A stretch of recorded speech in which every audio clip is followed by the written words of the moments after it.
നമസ്കാരം. Good morning കേരളത്തിലേക്ക് പ്രിയപ്പെട്ട പ്രേക്ഷകർക്ക് സ്വാഗതം. നിരവധി നിർണായകമായ പ്രധാനപ്പെട്ട വാർത്തകൾ പ്രതീക്ഷിക്കുന്ന ഒരു ദിവസം തന്നെയാണ് ഇന്ന്. ചില കാര്യങ്ങളിലെങ്കിലും നമ്മൾ പ്രതികരിച്ചാലേ ഫലം കാണൂ എന്നാണ്.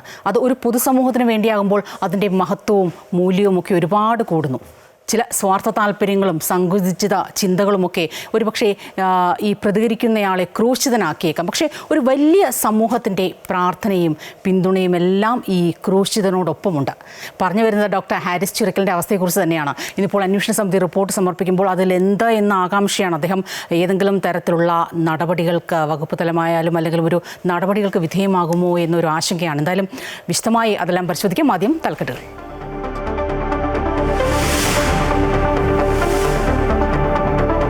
തിരുവനന്തപുരം മെഡിക്കൽ കോളേജ് ആശുപത്രിയിലെ ശസ്ത്രക്രിയാ ഉപകരണങ്ങൾ വാങ്ങുന്നതിലെ സാങ്കേതിക നൂലാമാലകൾ ഒഴിവാക്കണമെന്ന് സർക്കാർ നിയോഗിച്ച വിദഗ്ധ സമിതി.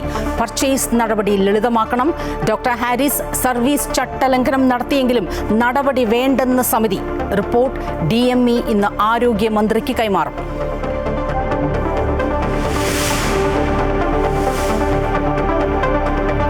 കോഴിക്കോട് മെഡിക്കൽ കോളേജ് ആശുപത്രിയിലെ ഡോക്ടർമാരുടെയും ജീവനക്കാരുടെയും ഒഴിവ് നികത്താതെ ആരോഗ്യ വകുപ്പിന്റെ അനാസ്ഥ. സംസ്ഥാനത്തെ ഗവൺമെന്റ് മെഡിക്കൽ കോളേജുകളിൽ ഏറ്റവും കുറവ് ജീവനക്കാരുള്ളത് കോഴിക്കോട് മെഡിക്കൽ കോളേജിൽ.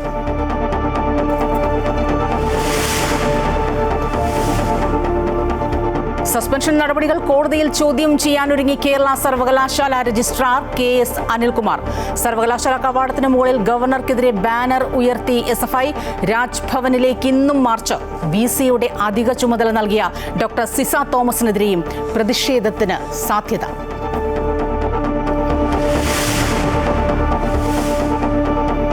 നെറ്റ് ലഹരി കേസിന്റെ ചുരുളഴിക്കാൻ NCB. റിമാൻഡിലുള്ള എഡിസനെയും തോമസ് ജോർജിനെയും കസ്റ്റഡിയിൽ വാങ്ങും. പിടിച്ചെടുത്ത ഇലക്ട്രോണിക് ഉപകരണങ്ങൾ സൈബർ വിദഗ്ധർ പരിശോധിക്കും.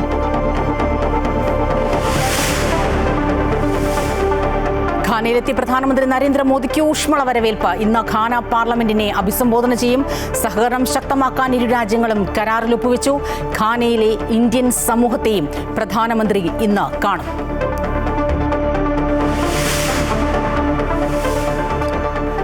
ഇംഗ്ലണ്ടിനെതിരായ രണ്ടാം ടെസ്റ്റിൽ മികച്ച സ്കോറിനായി ഇന്ത്യ. ഒന്നാം ദിവസം കളി നിർത്തുമ്പോൾ 5 വിക്കറ്റിന് 310 റൺസ്. ശുഭ്മാൻ ഗില്ലിന് സെഞ്ചുറി.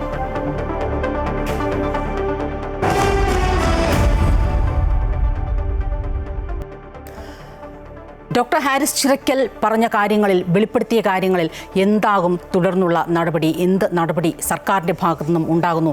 ഇതൊക്കെ പറഞ്ഞതുകൊണ്ട് എന്താണ് ഹാരിസ് ചിറക്കലിനെതിരായ നടപടി ഉണ്ടാകുക? ഇങ്ങനെ ഒരുപാട് ചോദ്യങ്ങളാണ് ഈ ഒരു ദിവസവും ബാക്കിയാകുന്നത്. എന്തായാലും വിദഗ്ധ സമിതി റിപ്പോർട്ട് നൽകിയിട്ടുള്ളതിൽ ഈ ഹാരിസ് ചിറക്കലിനെ പൂർണ്ണമായി തള്ളിയിട്ടില്ല. പക്ഷേ അദ്ദേഹം പറഞ്ഞ ചില കാര്യങ്ങൾ പോയിന്റ് ഔട്ട് ചെയ്തിട്ടുണ്ട് എന്നാണ് മനസ്സിലാക്കാൻ സാധിക്കുന്നത്. ഈ ഉപകരണങ്ങൾ വാങ്ങുന്നതിലും അതിലെ അറ്റകുറ്റപ്പണി നടത്തുന്നതിലും അടക്കം വലിയ രീതിയിലുള്ള കാലതാമസം ഉണ്ടായി. പക്ഷേ ഈ സങ്കീർണ്ണ നടപടികൾ രോഗികൾക്ക് ബുദ്ധിമുട്ടുണ്ടാക്കുന്നതാണ് എന്നും ഈ വിദഗ്ധ സമിതി റിപ്പോർട്ടിൽ ചൂണ്ടിക്കാട്ടുന്നുണ്ട്. എന്തായാലും ഈ 4-അംഗ സമിതിയുടെ റിപ്പോർട്ട് ഇപ്പോൾ ആരോഗ്യമന്ത്രിക്ക് കൈമാറും. വിവരങ്ങളുമായി ആദ്ര രാധാകൃഷ്ണൻ ചേരുകയാണ്. ആദ്ര, ഈ പറഞ്ഞതുപോലെ ഹാരിസ് ചിറക്കലിനെതിരായ അന്വേഷണ സമിതി റിപ്പോർട്ട് ആരോഗ്യമന്ത്രിക്ക് കൈമാറുമ്പോൾ അതിലെന്ത് നടപടികൾ, കാര്യങ്ങൾ ഏത് രീതിയിൽ സമിതി വിശകലനം ചെയ്തു എന്നാണ് നമ്മൾ മനസ്സിലാക്കേണ്ടത്?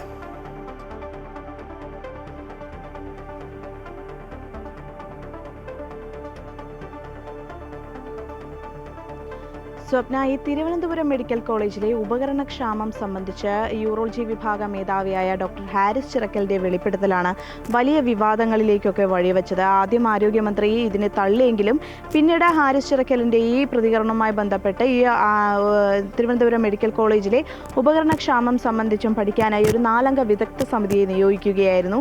ഈ വിദഗ്ധ സമിതിയുടെ റിപ്പോർട്ടാണ് നിലവിൽ പുറത്തു വന്നിരിക്കുന്നത്. ഈ റിപ്പോർട്ടിൽ ഹാരിസ് ചിറക്കലിനെ പൂർണ്ണമായും തള്ളാതെയാണ് വിദഗ്ധ സമിതിയുടെ റിപ്പോർട്ടിലെ വിവരങ്ങൾ ഉള്ളത്. അതായത് ഈ ഉപകരണങ്ങൾ വാങ്ങുന്നതിലും അറ്റകുറ്റപ്പണി നടത്തുന്നതിലും വീഴ്ചയുണ്ടായി എന്ന് ഇത്തരത്തിൽ ഈ റിപ്പോർട്ടിൽ പറയുന്നുണ്ട്. നേരത്തെ ഹാരിസ് ചിറക്കൽ ഇതുപോലെ തന്നെ സൂചിപ്പിച്ചിരുന്നു. ഏകദേശം 30 ലക്ഷത്തോളം രൂപയുടെ ഉപകരണങ്ങൾ വാങ്ങിയിരുന്നു, എന്നാൽ അവയുടെ അറ്റകുറ്റപ്പണികൾ കൃത്യമായ രീതിയിൽ നടപ്പാക്കിയില്ലായിരുന്നു എന്ന തരത്തിലുള്ള ആരോപണങ്ങളൊക്കെ തന്നെ ഈ ഹാരിസ് ചിറക്കൽ മാധ്യമങ്ങളെ കാണുമ്പോഴും മറ്റുമായി പറഞ്ഞിരുന്നു. ഇപ്പോൾ ഈ അന്വേഷണ സമിതി റിപ്പോർട്ടിലും ആ ആരോപണങ്ങളെ ശരിവെക്കുന്ന രീതിയിലുള്ള റിപ്പോർട്ടുകളാണ് നിലവിൽ പുറത്തു വന്നിരിക്കുന്നത്. അതുപോലെ തന്നെ രോഗികൾക്ക് ഈ ആശുപത്രിയിൽ സങ്കീർണമായ നടപടി നടപടികളുണ്ട്. ഈ നടപടികൾ രോഗികൾക്ക് ബുദ്ധിമുട്ടുണ്ടാക്കുന്നുവെന്നും ഈ അന്വേഷണ സമിതിയുടെ റിപ്പോർട്ടിൽ പറയുന്നുണ്ട്. അതുകൊണ്ട് തന്നെ നടപടിക്രമങ്ങൾ ലഘൂകരിക്കണമെന്ന നിർദ്ദേശവും നൽകിയിട്ടുണ്ട്. ഡോക്ടർ ഹാരിസിനെ തള്ളാതെയും കൊള്ളാതെയുമാണ് നിലവിൽ റിപ്പോർട്ട് വന്നിരിക്കുന്നത്. ഈ ഹാരിസ് ചിറക്കലിൻ്റെ ഈ പരസ്യ പ്രസ്താവന നടത്തിയത് ചട്ടവിരുദ്ധമാണ് എന്നും റിപ്പോർട്ടിൽ പറയുന്നുണ്ടെങ്കിലും എന്നാൽ ഈ ചട്ടവിരുദ്ധമാണെങ്കിലും ഇദ്ദേഹത്തിനെതിരെ നടപടി ഉണ്ടാവരുത്, നടപടി വേണ്ട എന്നൊരു നിലപാടിൽ തന്നെയാണ് ഈ വിദഗ്ധ സമിതിയുടെ റിപ്പോർട്ട് സംബന്ധിച്ച് പറയുന്നത്. അതേസമയം സംവിധാനങ്ങളിലെ പാളിച്ചകൾ മറ്റ് വകുപ്പ് മേധാവികളും ചൂണ്ടിക്കാട്ടിയിട്ടുണ്ടെന്നും ഈ റിപ്പോർട്ടിൽ പറയുന്നുണ്ട്. സ്ഥാപന മേധാവികളുടെ സാമ്പത്തിക അധികാരം കൂട്ടണമെന്നും ശുപാർശ ചെയ്യപ്പെട്ടിട്ടുണ്ട്. അതുകൂടാതെ തന്നെ മെഡിക്കൽ കോളേജുകളിൽ നടപ്പാക്കേണ്ട മാറ്റങ്ങൾ എന്തൊക്കെയാണെന്നും സമിതി ശുപാർശ ചെയ്തിട്ടുണ്ട്. രാത്രി ഏറെ വൈകിയാണ് സമിതി റിപ്പോർട്ട് DMOയ്ക്ക് നൽകിയത്. ഈ ഡോക്ടറുടെ പ്രതികരണം ചട്ടവിരുദ്ധമാണ് എന്ന് പറയുമ്പോഴും ഡോക്ടർക്കെതിരെ യാതൊരുവിധ നടപടികളും വേണ്ട എന്ന നിലയിലാണ് ഇപ്പോൾ ഇക്കാര്യത്തിലൊരു തീരുമാനമെടുക്കേണ്ടത്. ഒരുപക്ഷേ ഈ റിപ്പോർട്ട് ആരോഗ്യമന്ത്രിക്ക് കൈമാറുമ്പോൾ ഒരുപക്ഷെ സർക്കാരാണ് ഈ അന്വേഷണ സമിതിയുടെ ശുപാർശകളാണ് ഇപ്പോൾ ഈ സമർപ്പിക്കുന്നത്. ഒരുപക്ഷേ ഒരു ചട്ടലംഘനത്തിനൊരു വകുപ്പ് തല നടപടി എന്ന് പറയുമ്പോൾ ഒരുപക്ഷെ ഒരു താക്കീതിലേക്കൊക്കെ ഒതുങ്ങിയേക്കാവുന്ന തരത്തിൽ അത്തരത്തിൽ ഒരു നടപടി മാത്രമാണോ ഉണ്ടാവുക? അങ്ങനെയാണോ നമ്മൾ കരുതേണ്ടത്?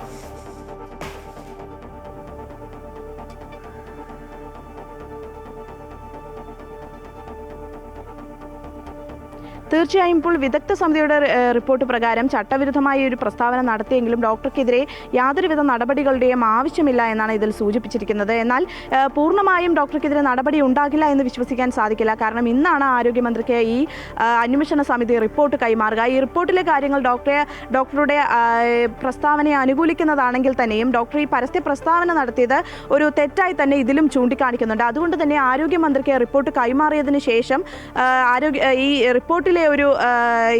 റിപ്പോർട്ടിലെ ശുപാർശ അനുസരിച്ച് ലളിതമായ ചില എന്തെങ്കിലും നടപടി ഉണ്ടാവാനുള്ള സാധ്യതയും നമുക്ക് തള്ളിക്കളയാനാവില്ല. ഏതായാലും ആരോഗ്യമന്ത്രിക്ക് റിപ്പോർട്ട് സമർപ്പിച്ചതിന് ശേഷം തുടർ നടപടികൾ എന്താകുമെന്നുള്ള കാര്യം തീർച്ചയായും അങ്ങനെ തന്നെയാണ് നമ്മൾ കരുതുന്നത്. ഒരുപക്ഷെ വലിയൊരു ജനവിഭാഗത്തിൻ്റെ പിന്തുണയാണ് ഡോക്ടർ ഹാരിസ് ചിറക്കലിന് ഉള്ളത്. അതുകൊണ്ട് തന്നെ ഒരുപക്ഷെ അദ്ദേഹം ആ സർവീസിൽ നിന്നുകൊണ്ട് നടത്തിയ ഒരു വെളിപ്പെടുത്തൽ അതിൻ്റെ പേരിൽ ഒരു താക്കീതിലേക്കടക്കം, ഒരു നിസ്സാരമായ താക്കീതിലേക്കടക്കം വളരെ ലളിതമായ ഒരു നടപടികളിലേക്ക് മാത്രം കാര്യങ്ങൾ നീങ്ങുമെന്ന് തന്നെയാണ് നമ്മൾ കരുതുന്നതും. എന്തായാലും ഏറ്റവും പ്രധാനമായി ഈ ആരോഗ്യ മേഖല ഫേസ് ചെയ്യുന്ന ഒരു പ്രശ്നം ഇവിടുത്തെ ഈ ജീവനക്കാരുടെ ഒരു കുറവ് തന്നെയാണ്. അത് ഡോക്ടർമാരുടേതായാലും നഴ്സുമാരുടേതായാലും. എന്തായാലും ആരോഗ്യ വകുപ്പ് ആ ഒഴിവുകളൊന്നും നികത്താതെ തുടരുന്നൊരു സാഹചര്യം തന്നെയാണ്. ഈ സംസ്ഥാനത്തെ ഗവൺമെൻറ് മെഡിക്കൽ കോളേജുകളിൽ ഏറ്റവും കുറവ് ജീവനക്കാരുള്ളത് കോഴിക്കോടാണ്. ഡോക്ടർമാരില്ലാത്തതിനാൽ അടിയന്തര ശസ്ത്രക്രിയ പോലും മുടങ്ങുന്നത് ഇവിടെ പതിവാണ്. ട്രയാജിൽ രോഗനിർണയം നടത്തുന്നത് ഇപ്പോൾ നഴ്സുമാരാണ്. ഡോക്ടർമാരില്ലാത്തതിനാൽ നഴ്സുമാരുടെ സേവനഭാരവും വർദ്ധിച്ചു. 13% ജീവനക്കാരുടെ കുറവാണ് കോഴിക്കോട് മെഡിക്കൽ കോളേജിലുള്ളത്. സംസ്ഥാനത്തെ തന്നെ ഏറ്റവും വലിയ കണക്ക്. 6% ഡോക്ടർമാരുടെ കുറവ്. ഒരു ഡോക്ടർക്ക് 7542 രോഗികളുണ്ട്. ഏറ്റവും വലിയ കണക്കാണിത്. നഴ്സുമാരുടെ കുറവ് 10%. 6% പാരാമെഡിക്കൽ ജീവനക്കാരുടെ കുറവുമുണ്ട്. നിലവിൽ 7 ജില്ലകളെ പ്രതിദാനം ചെയ്യുന്ന കോഴിക്കോട് മെഡിക്കൽ കോളേജിൽ രോഗികളുടെ എണ്ണം കൂടുകയും അതിനനുസരിച്ചുള്ള അനുപാതത്തിലുള്ള ഡോക്ടർമാരോ അതിൽ ബാക്കിയുള്ള സേവകരോ ഒന്നും തന്നെ നിലവിൽ ആശുപത്രിയിൽ ഇല്ല. മരുന്നില്ല, സിറിഞ്ചില്ല, ഒന്നും പറയേണ്ട, ഒരു പാരസെറ്റമോൾ വരെ ഇല്ലാത്ത അവസ്ഥയിലാണ് ഇപ്പോൾ കാലിക്കറ്റ് മെഡിക്കൽ കോളേജ് സ്ഥിതി ചെയ്യുന്നത്. ചില ഡോക്ടർമാർ അവധിയെടുത്ത് സ്വകാര്യ പ്രാക്ടീസിനിറങ്ങുമ്പോൾ ദുരിതം ഇരട്ടിയാകുന്നു. സ്വന്തം നാട്ടിലേക്കോ മറ്റിടങ്ങളിലേക്കോ ഡെപ്യൂട്ടേഷനിൽ നഴ്സുമാരും പോകുന്നതോടെയാണ് പ്രതിസന്ധി രൂക്ഷമാകുന്നത്. സംഘടനാ പ്രവർത്തനത്തിനു പോലും ജീവനക്കാർക്ക് ഡെപ്യൂട്ടേഷൻ അനുവദിക്കുന്നതായും ആരോപണമുണ്ട്. S Vinesh Kumar, Amrita news, Kozhikode. കഴിഞ്ഞ ദിവസം ഈ തലസ്ഥാന നഗരി ഏറെ വൈകിയും ഒരു പോർക്കളമായതിൻ്റെ ഒരു ദൃശ്യങ്ങളും വാർത്തകളുമൊക്കെയാണ് പുറത്തു വന്നത്. ഈ സസ്പെൻഷൻ നടപടിയെ കേരള സർവകലാശാല രജിസ്ട്രാർ KS അനിൽകുമാറിൻ്റെ സസ്പെൻഷൻ നടപടിക്ക് എതിരായ പ്രതിഷേധമാണ് കഴിഞ്ഞ ദിവസം നമ്മൾ രാജ്ഭവന് മുന്നിൽ കണ്ടത്. വലിയ രീതിയിൽ തന്നെ SFI DYFI പ്രവർത്തകർ അവിടെ പ്രതിഷേധവുമായി എത്തി. പോലീസ് അത് തടയുന്നു, ജലപീരങ്കി അടക്കം പ്രയോഗിക്കുന്നു. അതിൻ്റെ ഒരു തുടർച്ച ഇന്നും ഇപ്പോൾ ഉണ്ടായേക്കും. എന്തായാലും ഈ ഒരു നടപടിയെ നിയമപരമായി നേരിടാൻ കേരള സർവകലാശാല രജിസ്ട്രാർ KS അനിൽകുമാർ തീരുമാനിച്ചിരിക്കുകയാണ്. ഈ സസ്പെൻഷൻ നടപടിയെ കേരള സർവകലാശാല സിൻഡിക്കേറ്റ് കഴിഞ്ഞ ദിവസം തള്ളിയിരുന്നു. എന്നാൽ ഇന്നും രാജ്ഭവനിലേക്ക് മാർച്ച് നടത്താൻ ഉള്ള എല്ലാ തയ്യാറെടുപ്പുകളും SFI നടത്തിയിട്ടുണ്ട്. ഒപ്പം ഈ VC-യുടെ അധിക ചുമതല നൽകിയ സിസ തോമസ് അവർക്കെതിരെയും പ്രതിഷേധത്തിന് സാധ്യതയുണ്ട് എന്ന റിപ്പോർട്ടുകളാണ് വരുന്നത്. ആതിര ഒരിക്കൽ കൂടി ചേരുകയാണ്. ആതിര, കഴിഞ്ഞ ദിവസം ഏറെ വൈകിയും നമ്മൾ കണ്ടതാണ് രാജ്ഭവന് മുന്നിൽ ഒരു യുദ്ധസമാനമായ സാഹചര്യം, വളരെ ശക്തമായ പ്രതിഷേധമാണ് SFIയും DYFIയും നടത്തിയത്. അതിൻ്റെ ഒരു തുടർച്ച ഇന്നും ഇപ്പോൾ 11 മണിയോടുകൂടി നമ്മൾ കാണേണ്ടി വരും. നമ്മൾ അതിന് ദൃക്സാക്ഷികളാകേണ്ടി വരും. ഒപ്പം ഈ ഒരു വിഷയത്തിൽ ഇപ്പോൾ രജിസ്ട്രാർ ഏത് രീതിയിലുള്ള നടപടികളുമായി മുന്നോട്ട് പോകുന്നു? ഒരുപക്ഷെ സർക്കാരിൽ നിന്ന് ഏത് രീതിയിലുള്ള ഒരു ഉപദേശമാണ് രജിസ്ട്രാർക്ക് ലഭിച്ചിരിക്കുന്നത്? ഈ ഒരു സംഭവത്തെ ഏത് രീതിയിൽ നേരിടാനാണ് സർക്കാർ ഒരുങ്ങുന്നത്?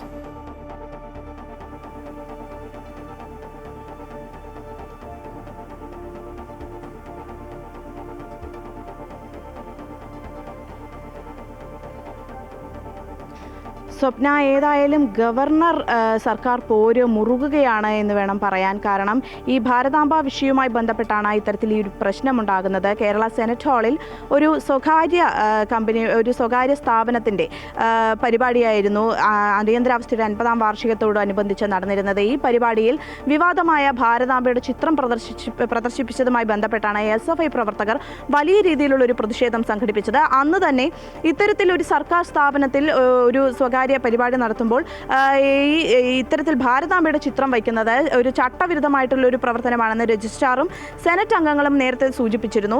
അതിനെ തുടർന്ന് പക്ഷേ ഗവർണർ ആ പരിപാടിക്ക് എത്തുകയും ഭാരതാംബയുടെ ചിത്രം മാറ്റാതെ തന്നെ പരിപാടി പൂർത്തിയാക്കി മടങ്ങുകയും ചെയ്തിരുന്നു. അന്ന് അത് വലിയൊരു കോലാഹലത്തിലേക്കൊക്കെ നയിച്ചിരുന്നു. അതിനെ തുടർന്ന് കഴിഞ്ഞ ദിവസമാണ് രജിസ്ട്രാർക്ക് VC മോഹനൻ കുന്നുമേൽ, കേരള സർവകലാശാല VC-ആയ മോഹനൻ കുന്നുമേലിൻ്റെ ഒരു അസാധാരണ നടപടി ഉണ്ടാകുന്നു. രജിസ്ട്രാറെ സസ്പെൻഡ് ചെയ്തുകൊണ്ട് ഉത്തരവിറങ്ങുന്നു. എന്നാൽ ആ സസ്പെൻഷൻ നടപടിക്കെതിരെ നിയമപരമായി നേരിടാനാണ് ഈ രജിസ്ട്രാറുടെയും ഒപ്പം സർക്കാരിൻ്റെയും നീക്കം. നിയമപരമായി കോടതിയെ സമീപിച്ച് ഇതിനുള്ള വിശദീകരണം തേടുമെന്നാണ് ഈ സർക്കാർ അറിയിച്ചിട്ടുള്ളത്.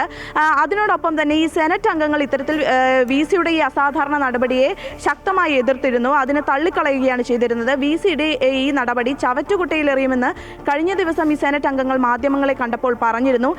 അതിനെ തുടർന്ന് ഈ രജിസ്ട്രാർ KS അനിൽകുമാറും ഇത് നിയമപരമായി തന്നെ നേരിടുമെന്ന നിലയിലാണ് നിലവിൽ അദ്ദേഹത്തിൻ്റെ നിലപാട്. അതോടൊപ്പം തന്നെ കഴിഞ്ഞ ദിവസങ്ങളിൽ SFIയുടെയും DYFI പ്രവർത്തകരും വലിയ രീതിയിലുള്ള ഒരു പ്രതിഷേധവുമായി രംഗത്തെത്തിയിരുന്നു. രാജ്ഭവനിലേക്ക് ഉൾപ്പെടെ മാർച്ച് നടത്തിയിരുന്നു.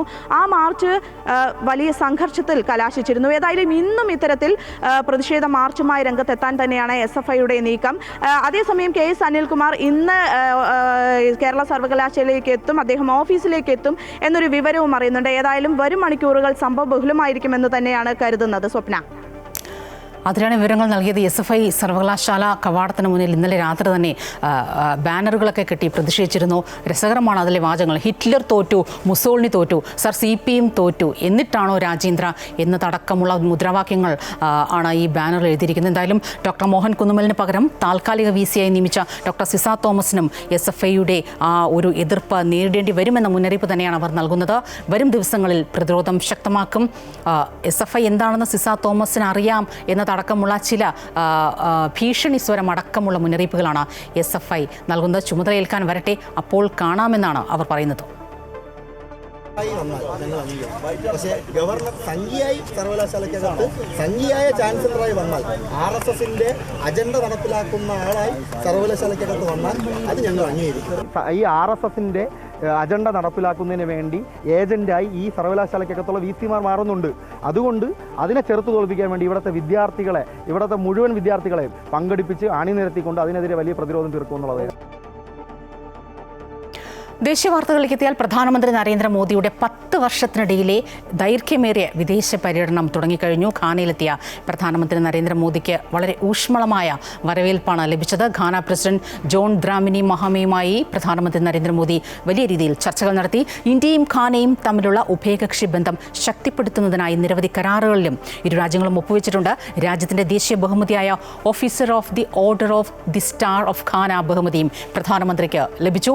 ഘാനയിലെ ഇന്ത്യൻ സമൂഹവുമായും പ്രധാനമന്ത്രി ഇന്ന് കൂടിക്കാഴ്ച നടത്തും. ഘാന സന്ദർശനത്തിനു ശേഷം പ്രധാനമന്ത്രി ട്രിനിഡാഡ് ആൻഡ് ടൊബാഗോയിലേക്കാണ് പോവുക.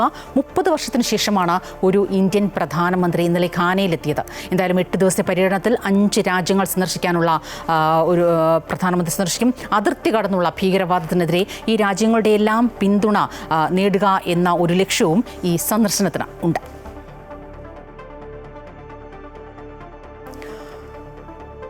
കപ്പലുകളൊക്കെ കത്തുകയും തീപിടിക്കുകയും ഒക്കെ ചെയ്തതോടുകൂടി വലിയ രീതിയിൽ ദുരിതത്തിലായത് മത്സ്യബന്ധന മേഖലയിലെ മീൻപിടുത്ത തൊഴിലാളികളാണ്. ഇത് ഈ കടലിലൊക്കെ ഒഴുകി നടക്കുന്നത് നീക്കം ചെയ്യാത്തതിനാൽ വലിയ രീതിയിലുള്ള പ്രതിസന്ധി അവർ നേരിടുന്നുവെന്ന് പറയുകയാണ്. പ്രത്യേകിച്ചും ഈ കണ്ടെയ്നറൊക്കെ ഉടക്കി ആലപ്പുഴ, എറണാകുളം ജില്ലകളിൽ ഇതുവരെയായി 40-ലധികം വള്ളങ്ങളുടെ വലകളൊക്കെ നശിച്ചു. ശരിക്കും മത്സ്യബന്ധനത്തിനൊന്നും പോകാൻ കഴിയാതെ വലിയ ദുരിതത്തിൽ തന്നെയാണ് തൊഴിലാളികൾ. ഈ നഷ്ടം സംഭവിച്ചവർക്ക് പ്രത്യേക പാക്കേജ് പ്രഖ്യാപിക്കണമെന്ന ആവശ്യം ഇവർ സർക്കാരിന് മുന്നിൽ വയ്ക്കുകയാണ്.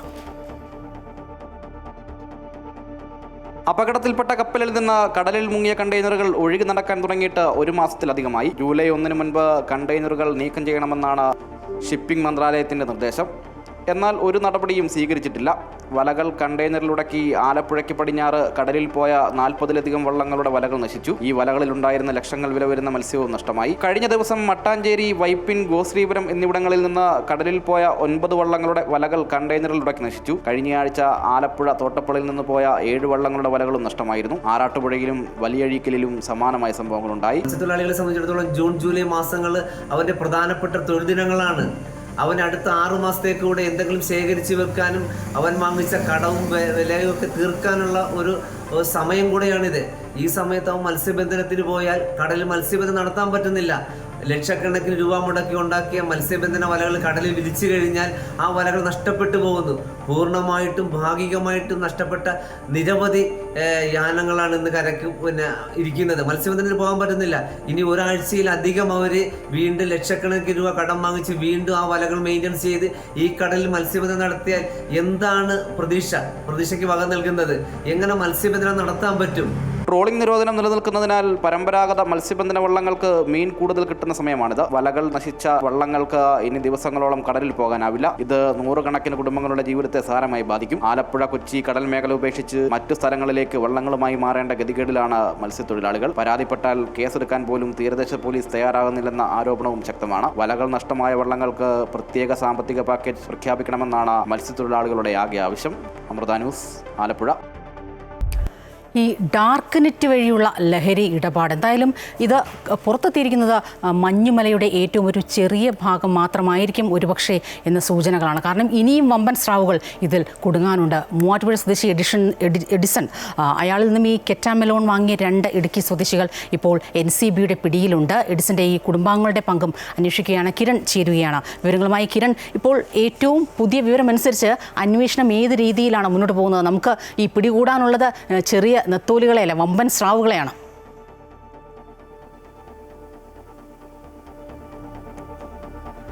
സ്വപ്ന, ഈ ഡാർക്ക് നെറ്റിലെ കെറ്റാമെലോൺ ലഹരി ഇടപാടുമായി ബന്ധപ്പെട്ട് നിലവിൽ പിടിയിലായിട്ടുള്ള മൂവാറ്റുപുഴ സ്വദേശി എഡിസൺ ഈ ശൃംഖലയിലെ വമ്പനായിരുന്നു എന്നുള്ളൊരു വിവരം തന്നെയാണ് NCB പങ്കുവെക്കുന്നത്. ഇയാളുമായി വലിയ ഇടപാടുകൾ നടന്നിട്ടുണ്ട്.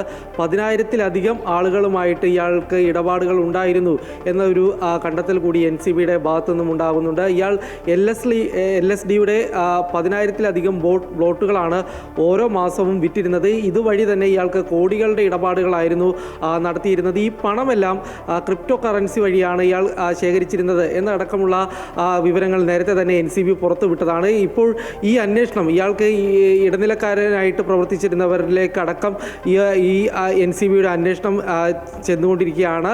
പ്രത്യേകിച്ച് ഈ ഇടുക്കി സ്വദേശികളായിട്ടുള്ള 2 പേരെ കൂടി ഇതുമായി ബന്ധപ്പെട്ട് നിലവിൽ കസ്റ്റഡിയിലെടുത്തിട്ടുണ്ട് എന്നാണ് ലഭിക്കുന്ന സൂചന.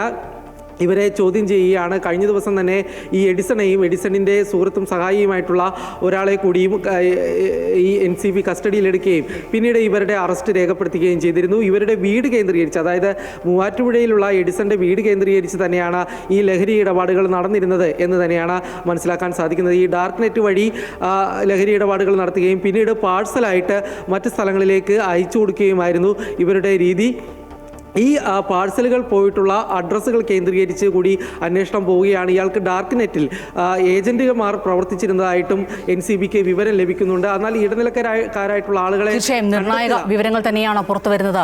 കെറ്റാമെലോൺ വാങ്ങിയ 2 ഇടുക്കി സ്വദേശികൾ ഇപ്പോൾ NCBയുടെ പിടിയിലായിട്ടുണ്ട്. ഇവരിൽ നിന്ന് ഒപ്പം ഈ എഡിസന്റെ കുടുംബാംഗങ്ങളുടെ പങ്കും എന്താണ് എന്നത് സംബന്ധിച്ച അന്വേഷണങ്ങൾ വളരെ ശക്തമായ രീതിയിൽ തന്നെ മുന്നോട്ട് പോകുന്നു. ഞാൻ ആ ബ്രേക്ക് സമയത്ത് സൂചിപ്പിച്ച വാർത്തയിലാണ് വെളിച്ചെണ്ണ വേണമോ വേണ്ടയോ. എന്തായാലും വെളിച്ചെണ്ണ വില കുതിക്കുന്നുണ്ട്. ലിറ്ററിന് 400 രൂപ രൂപയാണ്. പക്ഷേ പ്രതിസന്ധിയിലാകുന്നത് പ്രത്യേകിച്ചും ചെറുകിട വ്യാപാരികളാണ്. പിന്നെ സാധാരണക്കാരായ വെളിച്ചെണ്ണ കൂടുതലായി ഉപയോഗിക്കുന്ന നമ്മളൊക്കെ ഈ പറഞ്ഞ പോലെ ഈ കൊപ്ര വിലയിലെ കുതിപ്പ്, ഒപ്പം പണപ്പെരുപ്പം, ഇതൊക്കെയാണ് വെളിച്ചെണ്ണയുടെയൊക്കെ ഒരു വില കൂടാനായുള്ള കാരണമായി ചൂണ്ടിക്കാണിക്കുന്നത്. എന്തായാലും ഇനിയുള്ള ദിവസങ്ങളിലും വില കൂടാൻ തന്നെയാണ് സാധ്യത. 180 രൂപയിൽ നിന്നാണ് ഒരു വർഷത്തിനിടെ വെളിച്ചെണ്ണയുടെ വില 400 രൂപ പിന്നിട്ടത്. കൊപ്ര വിലയിലെ കുതിപ്പും പണപ്പെരുപ്പവുമാണ് വെളിച്ചെണ്ണ വിപണിയെ പൊള്ളിക്കുന്നത്. നാളികേര കൃഷിയിലുണ്ടായ പ്രതിസന്ധിയും വില വർധനയ്ക്ക് കാരണമായിട്ടുണ്ട്. നിലവിൽ ചില്ലറ വിപണിയിൽ 1 കിലോ വെളിച്ചെണ്ണയ്ക്ക് 430 രൂപ മുതൽ 470 രൂപ വരെയാണ് വില. ഇങ്ങനെ പോയാൽ വെളിച്ചെണ്ണയിൽ തയ്യാറാക്കുന്ന വിഭവങ്ങൾ ഒഴിവാക്കാൻ സാധാരണക്കാർ നിർബന്ധിതരാകും. അല്ലെങ്കിൽ പാചകാവശ്യത്തിനായി പാമോയിൽ ഉൾപ്പെടെയുള്ള സസ്യ എണ്ണകളെ ആശ്രയിക്കേണ്ട അവസ്ഥയിലേക്ക് എത്തുമെന്നും ജനങ്ങൾ പറയുന്നു. സാധാരണ രീതിയിൽ വെളിച്ചെണ്ണ വാങ്ങിനും ഇപ്പോൾ വാങ്ങാൻ പറ്റാത്ത സാഹചര്യമാണ്. അതുകൊണ്ട് ഇപ്പോൾ പാം ഓയിൽ ഇങ്ങനെയുള്ള ഓയിലുകളാണ് എല്ലാവരും ഉപയോഗിക്കുന്നത്. ഇപ്പം ഇങ്ങനെ മേടിക്കാൻ പറ്റുമോ മോളെ? ആർക്കാ ജീവിക്കാൻ പറ്റുമോ? 4 ലിറ്ററിൻ്റെ പൈസയല്ലേ 1 ലിറ്ററിന് നമ്മൾ കൊടുക്കുന്നത്. എന്തെങ്കിലും കിട്ടിക്കൊണ്ട് വരുമ്പോൾ ഉണ്ടാവൂല മനുഷ്യന്മാർക്ക് ജീവിക്കാനൊന്നും. കൊപ്രയുടെ ലഭ്യതക്കുറവ് മൂലം മില്ലുകൾ പ്രവർത്തിക്കുന്നതിലും പ്രതിസന്ധി നേരിടുന്നുണ്ട്. കൊപ്ര കിട്ടാനില്ല. കൊപ്രക്കാണെങ്കിൽ വില കൂടുതലുമാണ്. എല്ലാവരും ഇപ്പം വെളിച്ചെണ്ണ ഒഴിവാക്കി ഓയിലിലേക്കാണ് മാറുന്നത്. അതിൻ്റെ ഒരു ബുദ്ധിമുട്ടുണ്ട് ഞങ്ങൾക്കും. പണിക്കാർക്കും ഇപ്പം പണിയില്ല. അതുകൊണ്ട് വെളിച്ചെണ്ണയുടെ വില കുതിച്ചതോടെ വിപണിയിൽ മായം കലർന്ന വെളിച്ചെണ്ണയുടെ വരവും കൂടി. അതേസമയം ഓണം അടുക്കുമ്പോഴേക്കും വെളിച്ചെണ്ണയുടെ വില 600 കടക്കുമെന്നാണ് സൂചന. അമൃത ന്യൂസ്, കോഴിക്കോട്. വിവേകാനന്ദ അന്താരാഷ്ട്ര സമാധാന പുരസ്കാരം സദ്ഗുരു ശ്രീ മാതാ അമൃതാനന്ദമയി ദേവിക്ക് സമ്മാനിച്ചു. അമൃതപുരി ആശ്രമത്തിൽ നടന്ന ചടങ്ങിൽ വിവേകാനന്ദ ഇന്റർനാഷണൽ റിലേഷൻസ് ഫൗണ്ടേഷൻ ഭാരവാഹികളിൽ നിന്നും അമ്മ പുരസ്കാരം ഏറ്റുവാങ്ങി. അന്താരാഷ്ട്ര തലത്തിൽ അമ്മ നടത്തിവരുന്ന പൊതുജനക്ഷേമ പ്രവർത്തനങ്ങൾ മുൻനിർത്തിയാണ് പുരസ്കാരം. അമൃതപുരി മാതാ അമൃതാനന്ദമയി മഠത്തിൽ നടന്ന ചടങ്ങിൽ Vivekananda international relations foundation convener Gagan Mahotra, മുഖ്യ രക്ഷാധികാരി രവികുമാർ അയ്യർ എന്നിവരിൽ നിന്നും അമ്മ ഫലകവും പ്രശസ്തി പത്രവും അടങ്ങുന്ന പുരസ്കാരം ഏറ്റുവാങ്ങി.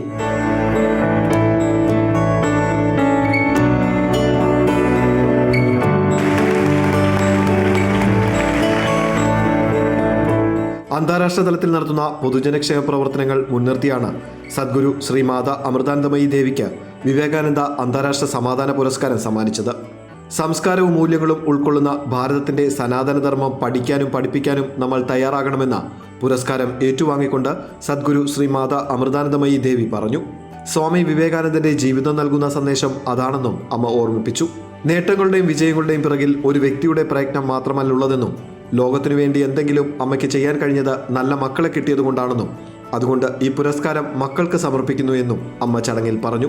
അമ്മ സേവനം ചെയ്തു അല്ലെങ്കിൽ പറയുന്നെങ്കിൽ അമ്മയ്ക്ക് നല്ല മക്കളെ കിട്ടി. അവരുടെ ത്യാഗവും സമർപ്പണവുമാണ് എന്തെങ്കിലും ചെയ്യാൻ പറ്റിയത് എന്നുള്ളതാണ്. അതുകൊണ്ട് ഈ പുരസ്കാരം ആ മക്കൾക്ക്, എല്ലാ രാജ്യത്തിലുള്ള മരുമഭാഗക്കാരുടെ മക്കളുടെ ത്യാഗം കൂടിയാണ് അവർക്ക് സമർപ്പിക്കുന്നത്. അമ്മ ഒരു പോസ്റ്റ്മാൻ മാത്രമാണ്. ഏത് കർമ്മത്തിൻ്റെയും ഫലത്തിൻ്റെയും പിന്നിൽ അത് നല്ലതായാലും ചീത്തയായാലും അതിൻ്റെ ഉത്തരവാദിത്വം എല്ലാവരുടെയും കൂടെയാണ്. പ്രത്യേക ഒരു വ്യക്തിയുടെ മാത്രമല്ല. സ്വന്തം കുടുംബമായാലും രാജ്യമായാലും അന്തർദേശീയ കാര്യമാണെങ്കിലും ലോകത്ത് നടക്കുന്ന നന്മയും തിന്മയും നാം ഓരോരുത്തർക്കും ധാർമ്മികമായ ഉത്തരവാദിത്വമുണ്ട്. ആ ബോധമാണ് ലോക സമാധാനത്തിലുള്ള ആദ്യത്തെ ചുവടുവയ്പ്. അമ്മ സഞ്ചരിക്കുന്ന ലോകത്തിന്റെ ഓരോ ഇടത്തും സമാധാനം പുലരുന്നു എന്നതാണ് സത്യമെന്നും ധർമ്മത്തിലും സത്യത്തിലുമൂന്നിയ ഭാരതത്തിന്റെ സനാതന സന്ദേശം ലോകത്തിന് നൽകാനും പ്രാവർത്തികമാക്കാനും അമ്മയ്ക്ക് കഴിയുമെന്ന് വിവേകാനന്ദ ഇന്റർനാഷണൽ റിലേഷൻസ് മുഖ്യ രക്ഷാധികാരി രവികുമാർ അയ്യർ പറഞ്ഞു. ചടങ്ങിൽ Mata Amritanandamayi Math vice chairman Swami Amrita Swarupanandapuri, Vivekananda international relations coordinator Gagan Mahotra, Tarpan foundation CEO Sarika Panhalkar, Swanath foundation managing trustee Shreya Bharatiya, Chakra foundation chairman A Rajasekharan തുടങ്ങിയവർ സംസാരിച്ചു. അമൃത ന്യൂസ്, കൊല്ലം.